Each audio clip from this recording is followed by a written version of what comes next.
Welcome to the F1 Debate Show.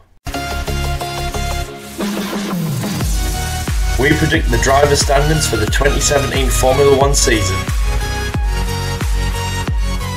In this episode, we are going to be giving you our 2017 predictions on the drivers' standings for the 2017 Formula 1 World Championship. Now, these are going to be the drivers' standings in the table from 20th place, which will be last place on the grid, all the way up to first place, and who will be the new 2017 Formula 1 World Champion. Now, the reigning World Champion, as you know, Nico is vacant from the 2017 season. He's not here to defend his crown, so it's going to be very interesting to see who myself and Jordan have put as the 2017 World Champion. We're going to have to wait a bit in this episode to find out who we've put from 20th to 2nd and then the World Champion. If you want to track our progress on here, then at the bottom of the screen, my predictions will be in green, and then my co-host Jordan's predictions will be in yellow. So the first part of the table that we are going to be predicting is 20th place up to 16th place. Now, in 20th position I have Pascal Wehrlein, the new driver at Sauber.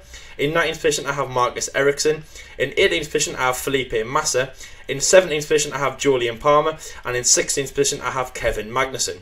In my predictions, I have in 20th place I have Marcus Ericsson, 19th place I have Pascal Wehrlein, 18th place I have Julian Palmer, 17th place I have Romain Grosjean, and in 16th place I have Kevin Magnussen. So the explanation of why I've got my drivers where I have right at the back, let's start with Pascal Wehrlein, the guy at the back in 20th position. Now, the reason I've said that is because he had a good season, as you know, in 2016, with Mana scoring their one and only point of the season in Austria. But as you know now, he's jumped ship to Sauber, and Mana unfortunately are not on the grid anymore.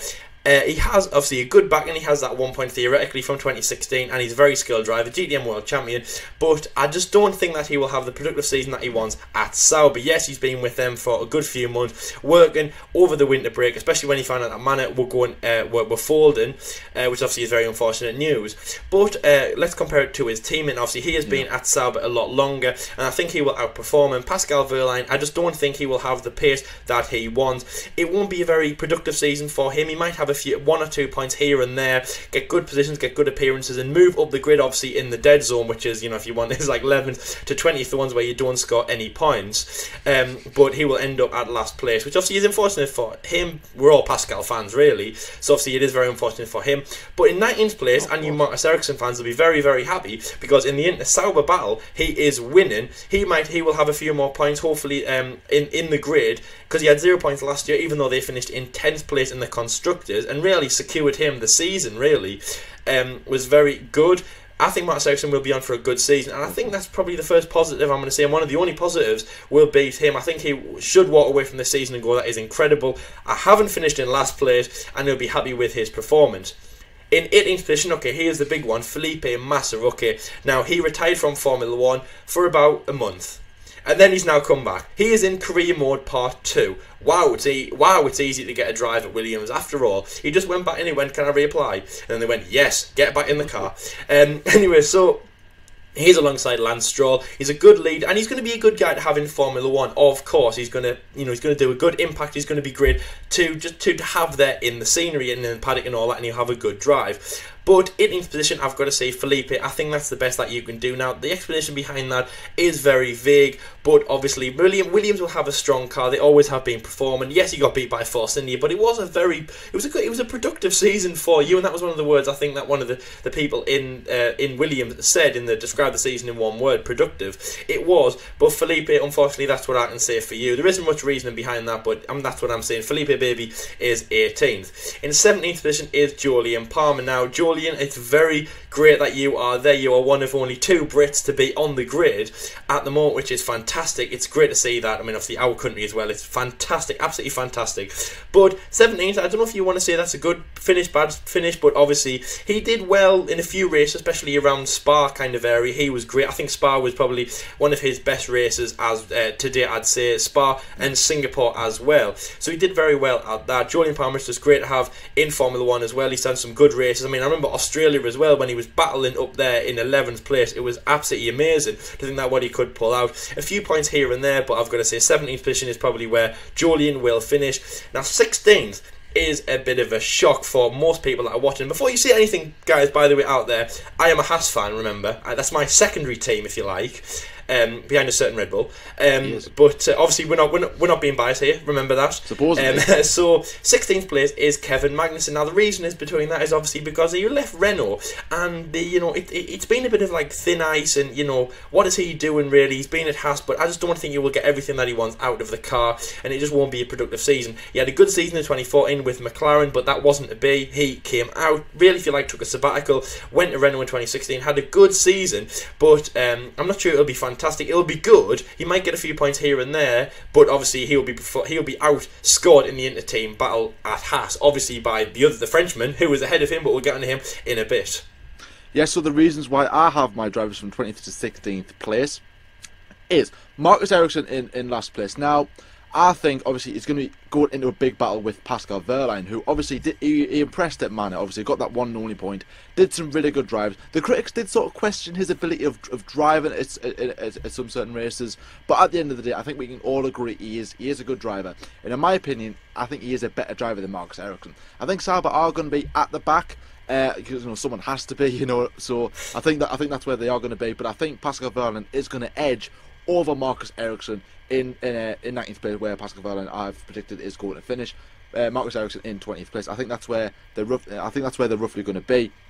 In 18th place, I've got Julian Palmer. Now, in 2016, it wasn't a great season for Julian Palmer. Scored 1 point throughout the entire season, which is poor, in my opinion, from a driver who let's say, the critics were pretty much saying, oh, I think he's going to have a really good start with F1 Korea, and Renault were like, oh yeah, we'll give him a chance and see how it goes. It didn't really succeed, and also as well with Renault saying all these things like, oh, we're going to have a new engine package, we're going to have a new aerodynamic thing and everything. It's going to be like, but it's all about reliability at the end of the day.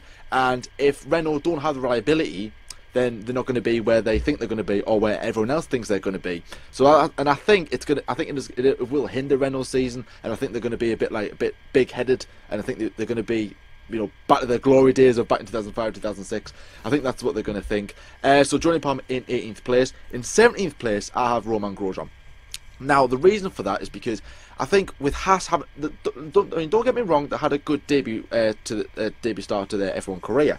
The first two races went, they couldn't went any better from a brand new team. Since then, everything went downhill and nothing really picked up. Really, had a few reliability problems in certain races, and their brakes braked, as Romain Grosjean famously quoted in Malaysia 2016. So I think they are going to come back to haunt them again. Obviously, relearning the designs of the cars and everything with the new regulations for 2017. It's going to be one of them seasons for Haas, I think. And obviously, same again with his brand new teammate Kevin Magnussen in 16th place. I think he's going to edge Romain Grosjean just a bit. It is going to be quite a close battle between these two. I think it's going to be 1 minute it's Kevin Magnussen having all the good luck in a race, and then like the next race will be Romain Grosjean, or you could say, right, K-Mag's finished the last 6 out of 7 races, or you score points in the last 6 out of 7 races. Romain Grosjean hasn't, and vice versa on when the shoes on the other foot with Romain Grosjean. So yeah, that's the reasons for my 20th to 16th place. So the next section we're going to move on to is the 15th to 11th place. Now the drivers I have in those positions are Carlos Sainz in 15th place, 14th place is Nico Hulkenberg, 13th place is Lance Stroll, 12th place is Daniel Kvyat, and 11th place is Esteban Ocon. Yes, so in 15th place I have Romain Grosjean, the better of the two Haas drivers. In 14th position I have Fernando Alonso. 13th position is Renault man Nico Hulkenberg. 12th place is Daniel Kvyat. And in 11th place is McLaren driver Stoffel van Dorn. Yeah, so the reasons why I have these drivers in these positions is 15th place, right, I've got Carlos Sainz. Now, a lot of you are probably thinking, the same. It's like, well, he's a good driver. Why have you predicted him to be so low? Now, Toro Rosso for me, I've always been there. Literally, ever since they came into Formula 1, it's just been like as the crow flies. Seriously, I can't see any progress with Toro Rosso. You know what I mean? Obviously, I'm not offending. Let's hope I don't want to offend any Toro Rosso fans, but the progress has just been dull. Really, almost as dull as McLaren's 2015 season, which is something we always refer to. So I think he isn't going to do well. I don't think. I think it will sort of hinder their season with they could say dull form. In 14th place is Nico Hulkenberg, the better, in my opinion, of the two Renault drivers. Now, as I was saying before with Julian Palmer, who I predicted in 18th place, I said obviously about how Renault was saying, oh, we've got new packages and everything, and it could we could finish fourth, or maybe win the constructors because they're in cuckoo land. As I'm saying, but I think Nico Hulkenberg is the better of the two drivers. He showed that at Force India, he's a good driver. Showed that at Williams that he is reliable, but he's always been in his teammate's shadow. When he went to Force India, when he was at Force India, all these drivers moving teams, I get really confused. So when he moved to Force India, he was always in Sergio Perez's shadow when he moved from McLaren, and that was and Sergio Perez sort of dominated the headlines along, and he did like amazing things, getting podiums. Nico Hulkenberg didn't. I don't think he will with Renault. However, I do think he is a better driver than Julian Palmer. And when Julian Palmer was up against Kevin Magnussen, K-Mag was it was the better driver, and that's why they had a poor car, and that's why K-Mag sort of edged out Palmer. Now I think Nico Hulkenberg is an even better driver than Julian Palmer, and I think he's going to finish just a little bit higher. Might score some points on some occasions, but I think that's where Nico Hulkenberg is going to finish.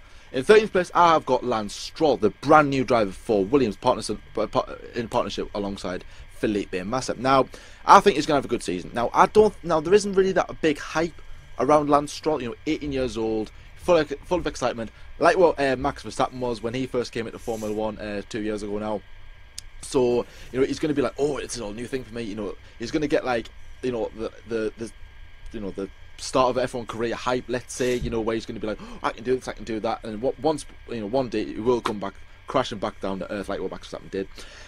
So I've got in 13th place. I think he's going to have a good season, but I don't think it's going to be anything spectacular. It's going to be like something memorable, because I don't think Williams are up there just as yet. But time will come, and I think one day he will become a top driver. In 12th place, I have Daniel Kvyat. Now, 2016 was a poor season for Daniel Kvyat. At the start of the season, 4 races with Red Bull. Unfortunately, their results wasn't enough to keep his seat. Got replaced by the young Dutchman Max Verstappen. Went back to Toro Rosso, and the start of it wasn't really as good. It sort of went downhill from there. There was talks of him leaving Formula 1 altogether, being dropped for Pierre Gasly, and but when he got re-signed, probably about 6 races before the end of the season, his form sort of improved, and it was like, okay, we've got the Daniel Kvyat back. So I think this season he's going to go into it all guns blazing and go, right, I still have a good chance of getting a seat at Red Bull soon, and hopefully get back in there and maybe prove himself. Come on guys, I am a good driver, and I am willing to prove it. And in 11th place is the new Force India driver Esteban Ocon. Now he did some good things at Manor. Even though he didn't score any points, he pretty much put up more of a fight to Pascal Wehrlein than what Rio Haryanto did at Manor. DTM driver as well, former DTM driver as well, and part of the Mercedes group. So obviously you can expect some good things for him as well, and he's French, so obviously he's going to be good at the end of the day. Obviously my co-host Lyle obviously rates him a lot, so hopefully he doesn't kill me when I say he's going to finish in 11th place, just outside the top 10. But I think that's where he's going to be. He's got a big career ahead of him. Force India last season had a good season. I think it's going to be okay this season, but I think Ocon, just because of his lack of experience, I think he's going to finish just outside the top 10 in 11th place. Ooh, very risky, John. Yes. But as we've said many times, these are non-biased and obviously very different to the other guy. So don't blame us. We also didn't compare. We also didn't compare them quickly. Just obviously, we didn't compare them. Jordan and me made them separately. So obviously, there was no comparing. There was no copying whatsoever. These are basically what we think. Anyway, so let's get cracked on with mine. In 15th place is Roman Grosjean. Now, as you know from the last segment that we've just left, Kevin Magnussen was in 16th. So Roman wins the inter-Haas battle. Now I'll tell you why. Basically, because if you rewind very fast back to 2016 Australia and 2016 Bahrain, the first 2 races were unbelievable for him. The first one was amazing. He got a points finish for Haas. Remember, Mika Salo back in 2002 did that with a brand new team Toyota when they came in. So technically they had beaten that because obviously it was a high position for Roman, had more points as well than Mika Salo, the Finnish driver in 2002, which was amazing. And obviously Bahrain as well, on par with Stoffel's 10th for McLaren. That was the biggest wow. Well, Australia was the biggest wow, and then Bahrain was almost like a, what have we just witnessed here? What is going on? Forget Max's win in Spain. This was the first wow. This was like the what are we even doing here? But obviously a good one from Sebastian Vettel. So obviously that was incredibly good from him. Roman, I'm thinking it'll be a good season for him, winning the inter-team battle, which by the way I think even you might not understand too much, but that will boost a driver tenfold to know that you have beaten your teammate at that time. Be absolutely amazing. So I'm thinking that he will at the moment, but K-Mag is a great driver, so it'll be great to see, you know, the battles that Haas can do. In 14th place will be Fernando Alonso. Now, the driver who is one of the most experienced and one of the oldest, with a two-time world champion from Renault, is absolutely amazing to have him in Formula 1 still, alongside Stoffel Van Dorn at McLaren, as you all know. We'll be watching that team from Woking, as obviously the Oxford's team man bow out, so it'll be even more pressure, but good pressure on the team from Woking, which will be great for them. A 14th position from Fernando will be great. Let's hope it's not a GP2 engine this year. It's even though that was 15. Let's hope, because obviously they made progress from 2016. I mean, anything was better than 2015, as we've mentioned loads. We have compared that so much. I mean, we'll continue to do that, because obviously that was pretty bad, but 2016 was good. I'm thinking 2017 will be an improvement. 13th place is very, very good. It's Mr. Neely man, Nico Hulkenberg at Renault. Now, when he first went, from Force India, we were like, oh wow, what has he done? Force India were like are the team on top. You know, they are like, you know, they're doing incredibly well here. Why has he done that? You know, why is he gone? Obviously, he's Mr. Neely man. Remember, he hasn't got podiums or anything like that. That's the thing. He's won Le Mans, but he hasn't got a podium. That's probably the biggest riddle. Like, that's probably the biggest, like, you know, head scratch ever you can ask yourself, ever. That is really, really weird. Anyway, so obviously he wants to go to Renault to do that, but now I was going to say, well, now that you're thinking about it, you might think maybe he's gone to Renault. Maybe that's actually quite a good decision, and then also that opens the doors to, he's alongside the Brit, Jolyon Palmer, in a British team. They're a French manufacturer, obviously, but remember, Enstone, that have developed from Lotus, and obviously God knows everything. So, you know, obviously they've got an amazing pedigree, just different names. You know, so obviously it's absolutely great for what he can do, and I'm going to say it's fantastic. 13th place is an improvement from maybe Renault. They won't be on top. I'm not saying that they will do an amazing, you know, from back to front, but let's see what happens. In 12th place is Daniel Kvyat. Now, Jordan said, my co-host Jordan said that obviously Toro Rosso have been like on par. They might have spiked when Sebastian Vettel won in 2008, but they are definitely on the move up. Now, Daniel Kvyat, obviously, 2016 was rough for him with the train place and stuff like that, getting himself right and getting the car right, and the possibility that he might not have been signed. Anyway, it's all a done deal. Remember, from the last few races, from the United States Grand Prix onwards, he had been signed. So I think it will be the turning point for him and Toro Rosso. They are the junior team to Red Bull Racing, the team that were quite, you know, were quite frightening in a way last year. Remember, with the win from Max in Spain, the win from Daniel in Malaysia, the consistency, maybe not wins, maybe we're not in Red Bull wins, maybe we don't count the Red Bull wins, we're counting the Red Bull consistency. They were quite scary, actually, how good they were. So remember, they had Red Bull Junior team, just like everything else in Red Bull, just like the cans of the Red Bull that they sell, the New York Red Bulls. They want every single Red Bull brand to be on top, and a Toro Rosso brand is a Red Bull brand. Sorry if I drilled on a bit there. And in 11th place is Stoffel Van Dorn, the new guy at McLaren, the McLaren prodigy. And I know John thinks he is a McLaren prodigy, and I basically think that he is as well. You know, it's amazing what he can do. As I say, it was a second wow, and the driver of the day for the second time. Remember, for the second race in Bahrain, an absolutely unbelievable drive for McLaren's first points of the season, and he wasn't even a McLaren driver at that point. He was the third driver, you know, not even listed, but obviously you have to be after that.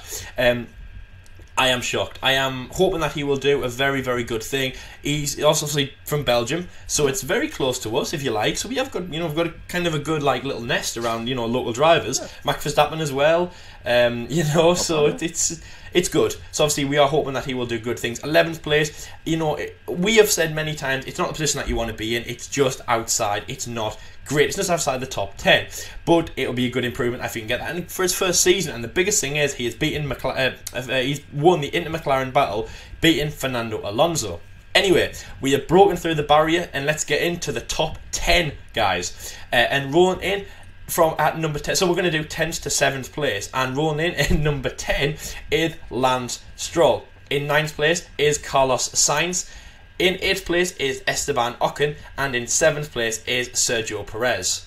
Yeah, so the start of my top 10 and my predictions is 10th place Felipe Massa, 9th place Fernando Alonso, 8th place Stoffel Van Dorn, and in 7th place Sergio Perez. Now, Lance Stroll in 10th place, wow, that would be an amazing start. Now, as Jordan said, when he was doing his Lance Stroll predictions, which I probably think is quite low, but hey ho, that's his, that's his predictions. Now, Lance, obviously, he will come in, he will be excited. He will be like a little, like a little dog, I can't think of the name, like a little dog, just full of excitement, like a little child on Christmas, just full of excitement, full of belief, full of wonder. And I've got to say, I think it will, well, obviously, remember, Max, he was an impressive guy, but I reckon Lance will be. And Williams, I mean, come on, what a team to do it with. I mean, I'm very happy. I think he could really shock. And you might be looking and you might be thinking, what, Massa in 18th, Lance in 10th? What are you on? But no. I'll have what he's having. But I really don't know, guys. But that is what I'm thinking. I'm thinking Lance in 10th place. Can he do it? I really hope so, and that would be unbelievable. I mean, he really is. We've all got to find diamonds in the rough, and I've got to say, Lance as well. He's an impressive guy. He's an impressive guy.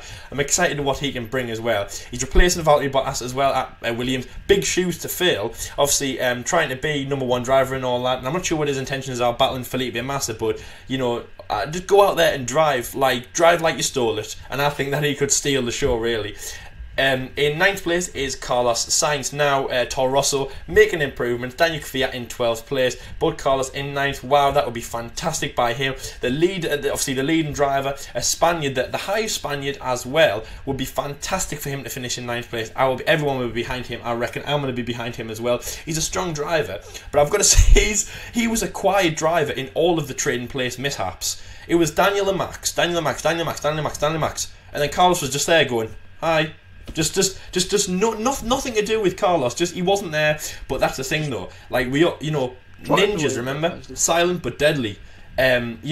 He's there, very silent, very incognito, and then he just, in and out, in like a torpedo, out like a torpedo, came in like a torpedo, as Sebastian Vettel would say in China. So obviously very impressive by him. And I think if he could do another thing like that, come in, take what's his, and leave, highest Spaniard would be fantastic, and he will love that as well. That's that, to be the highest Spaniard, to go back to Spain and go, yes, I've beaten Fernando Alonso, the guy with 2 world championships, not 1 but 2.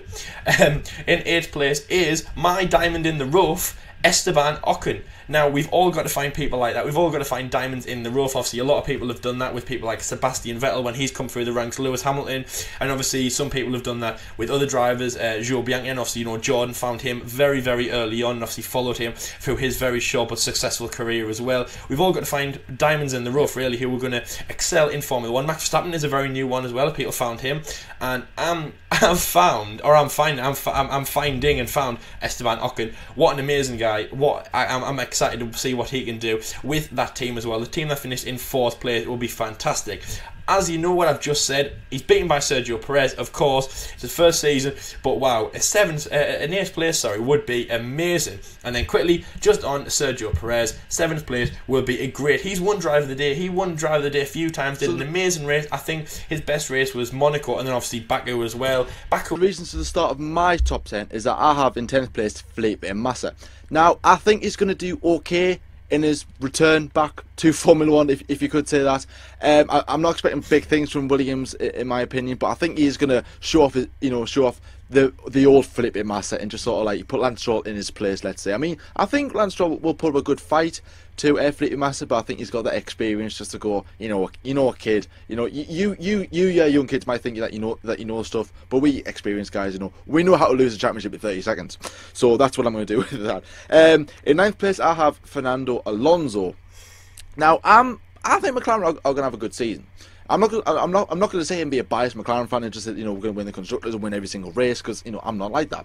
But I think it's going to be an improvement from 2016, and I think one day we are going to be up there. Now, a lot of people have been saying McLaren are this, McLaren are that. I'm just ignoring all that. I'm just going to wait until see what we can deliver to on the track. And I think Fernando Alonso in 9th place sounds reasonable. Both McLarens just inside the top 10. I think that can be achieved. And in 8th place, I have his brand new teammate Stoffel Van Dorn. Now, I can see a lot of you guys going, what? Wait, Van Dorn above Alonso? Has he lost his marbles? What are these guys having? Well, we are having nothing. We are having common sense. And I think Van Dorn will, beat Alonso. I'm not saying it'll beat him fair and square. I think it'll be a very close battle. But I think Van Dorn has something that excites me, that a bit like about Max Verstappen. There's something that I'm getting there's something, I don't know, there's something waiting to be unleashed from me about Stoffel Van Dorn. I think that is what is going to sort of beat Fernando Alonso, and I think it is going to be quite a close fight. And in P7, I have the Mexican Sergio Perez, obviously the same as Lyle. Nothing in that whatsoever. In seventh place, I have Sergio Perez, the Mexican. I think he's going to have a good season. I don't think he's going to have a great season. I think he might get a few podiums here and there, depending on the car. Force India had a brilliant 2016 season. I think 2017 is going to be on par. I would say maybe not as good. But I think Sergio Perez is going to put his name up there, right in the hat. Then at this point, he's going to be talking about going to Ferrari, going to Mercedes, and as it did in 2016. So now we're going to predict the nitty-gritty part of the tables, where it is we're going to predict the top 6. Now in this category, we are going to predict 6th to 4th place. So we're going to leave the top 3 and keep you guys guessing.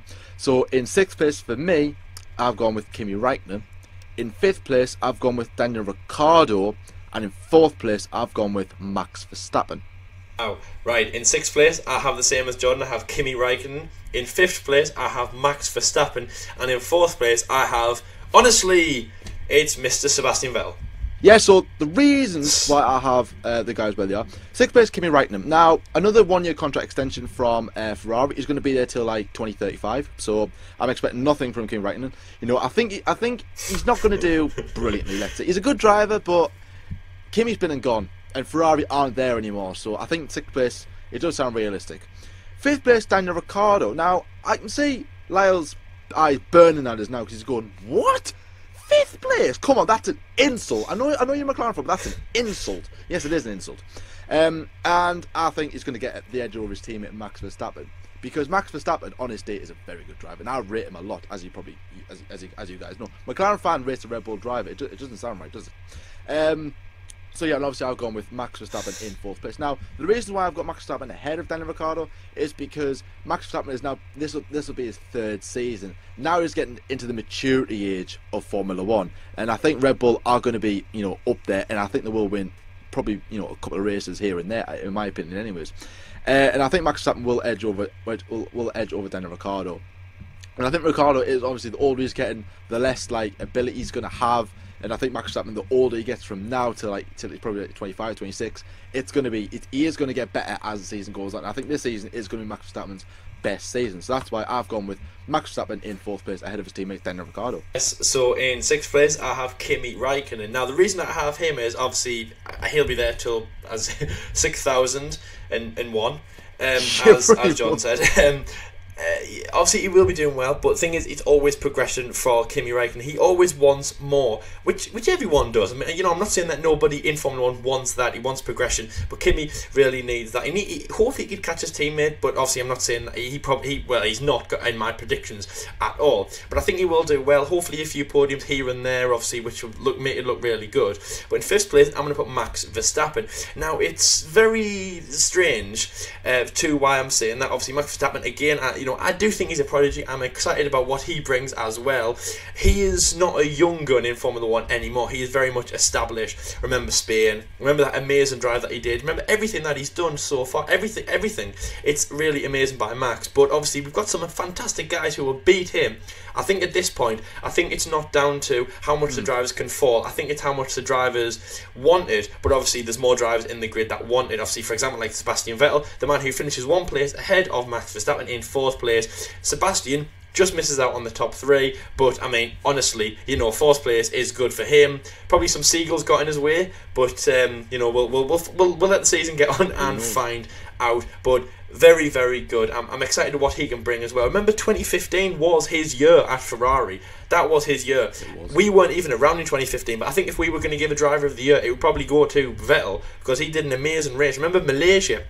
His second race wins, does some unbelievable things as well. Obviously, remember he won in Hungary, which was kind of a dark race as well. He brought the light onto it as well. Obviously, remember Joe's as well. So anyway, as John said, let's get into the big moment of the top 3. This is incredibly exciting. This is really, really exciting. Anyway, so the top three: third place, second place, and the winner, the new 2017 Formula One Drivers' World Champion. And let's get into my predictions, as you can see them on the screen there. And in third place, I have Daniel Ricciardo, the Australian Red Bull driver. I'm very excited to see what he can bring. In second place, it is Valtteri Bottas. Now, I'm smiling because obviously I'm getting the thrill that you all know who I'm going to put out first. And yes, it is Lewis Hamilton, number 44, hashtag blessed. Now, obviously, I mean, with Hamilton, okay, guys, okay, with Hamilton, obviously he is an incredibly skilled driver. We all know that for sure. He is unbelievably skilled. He was best of the rest. Remember, he obviously came second to Rosberg.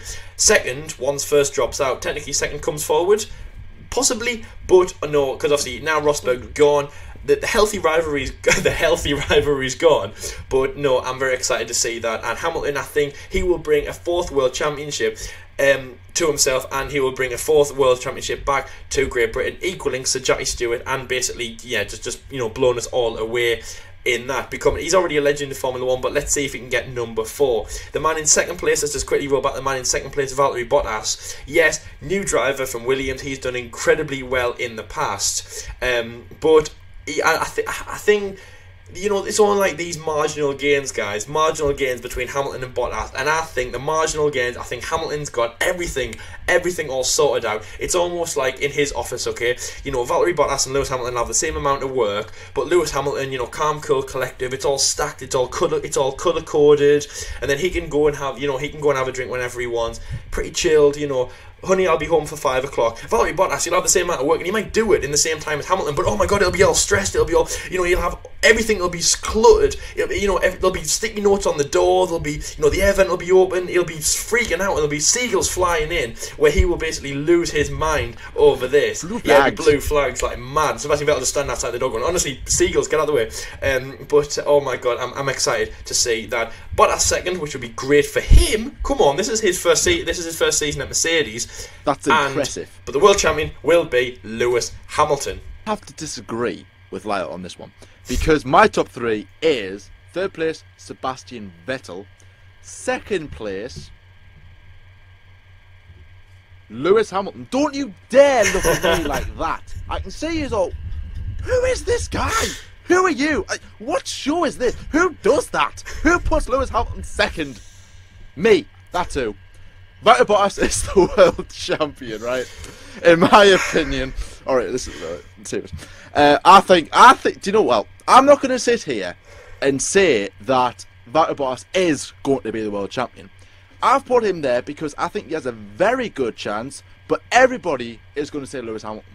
So I want to be different and go Valtteri Bottas. Now, I'm putting this because a little bit to be different, but I generally do believe that Bottas can actually challenge for the title if Mercedes do provide him with a good car. And I think Mercedes are going to be up there anyways.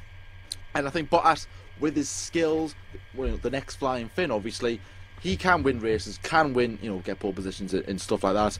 And I think he can bring the challenge fight to Lewis Hamilton. There is going to be fireworks, guys. There generally is. Second place in Lewis Hamilton. For everyone who's actually remained, thank you for watching, obviously. Don't hate me. Don't dislike. Please like the video and subscribe. Lewis Hamilton. Now, I think 2016 proved that he can be beaten. And I think this is only going to sort of send shockwaves for the next couple of seasons. I generally do think that. I think Hamilton is one of these drivers where if he's at the top, he's got that momentum. 2014, brilliant. Let's carry that on to 2015. Absolutely even better. 2016... oh dear, kind of like, I kind of got myself a little bit too distracted. Let's try and concentrate more on the title for 2017. And I think that's when he's going to thought, actually, I just had another idea coming in my head there. I think he's going to think Bottas is going to be a pushover. I think he's going to think, Bottas? Who are you? Who's it? This guy hasn't even won a race, for crying out loud. Well, Hamilton, he is going to win a race, and he's going to become very close to you guys. So, Hamilton fans out there, be shocked. Third place, Sebastian Vettel, because I ran out of spaces. Because I thought Vettel just in third place, it just sounds good. So that's generally the reason why I have Sebastian Vettel there. So that is why that is my predictions. That's obviously Lyle's predictions. And if you agree, brilliant. If you don't, screw you. Well, they were, wow. I mean, wow, you might need a breather after that. What has actually gone on there? You know, obviously, so Valtteri Bottas, number 77 from Finland, wins the 2017 World Championship in Jordan's eyes. And for me, I've got to say, by the way, I'm impressed. But it's not going to be true, but I am impressed. And in my eyes, it is going to be number 94, Pascal Wehrlein. No, I'm joking. It is going to be number 44, What? Lewis Hamilton from Great Britain. Of course, still our rise, which it will be amazing if he does a fourth. And through everything, you know, people say. By the way, I think if you're a Hamilton fan, you're not a bandwagoner anymore, because remember, you know, Rosberg won last season. Just saying. I'm not jumping on the Valtteri Bottas bandwagon. Not yet, anyway. Well, I mean, I'm not sure if it'll. Wait till he's won like the first 3 races, then I might. Well, I'm not sure if it's formed yet. I think it's just the Nico Rosberg bandwagon, Jordan, and I think that they've just removed the name Nico Rosberg and written Valtteri Bottas. I was just about to say there, like, it's in development. Just message him at you there. Exactly. Anyway, so they are ours. Please, if you have a different, and to be honest, I'm 100% sure, we are 100% sure that you do. Please leave them in the comments section below. As ever, please make sure to like and subscribe to this video, and make sure that you tell us what's right and what's wrong. Tell us who's going to be world champion, and I mean, what are your views for this season coming ahead? It's been a big video. Everything has been discussed, and everything we have agreed on. We've agreed on probably about 2% of this whole video. Yes. But it was amazing. So obviously, my predictions, John's predictions. What are your predictions? Please leave them in the comment section below. And thank you very much for watching this video. Please catch us next week in episode 40. Until then, we will see you later, guys. See you later, guys. Take care. I've been to the year 3000. Nothing's changed, but Kimmy's still a Ferrari.